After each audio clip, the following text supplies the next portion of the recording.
বসাইয়া আমার স্বামীর চরিত্র ভালো, আমার স্বামী দেখতেও সুন্দর, আমার স্বামীর আচরণ ভালো, আমার স্বামী সকলের কাছে একজন প্রিয়জন মানুষ।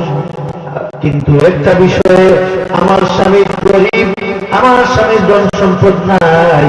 আজকে তোমাদেরকে সাক্ষী রেখে আমি বলে দিলাম, আমি খাদিজার যত ধন সম্পদ রয়েছে, স্থাবর অস্থাবর যত ধন সম্পদ রয়েছে, সব কিছু আমি আমার স্বামীর কদমের মধ্যে কুরবানি করে দিলাম।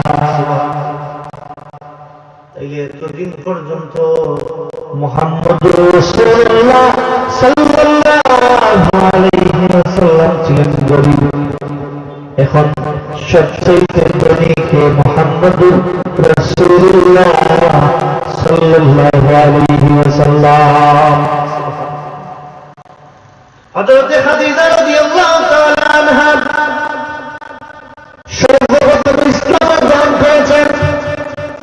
আল্লাহ নবীর উপর ওহী নাযিল হয়ে গেল।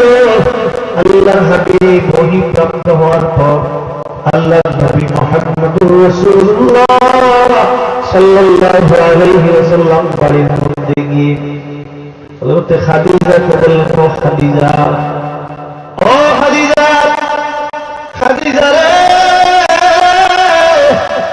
আল্লাহ রাব্বুল আলামিন আমাকে নবুয়ত দিয়ে দিয়েছেন,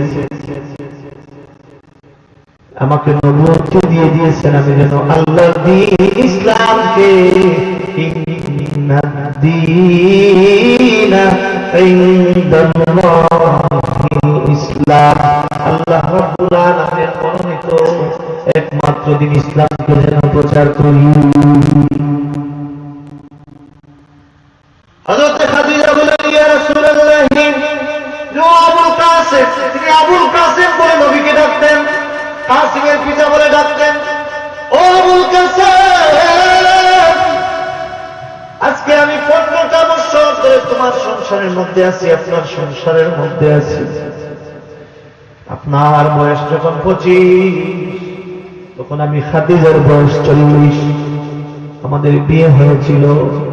ও আবুল কাসেম, আজকে 15টা বছর ধরে তোমার সংসার করতেছি, তোমার আচার আচরণ, চলা চরিত্র, কথাবার্তা এবং তোমার কার্যকলাপের মধ্যে আমি বুঝতে পারতেছি নিঃসন্দেহে তুমি শেষ নবী, আখেরি জামানার নবী, প্যারা নবী মুহাম্মদুর রাসূলুল্লাহ একদিন হবে।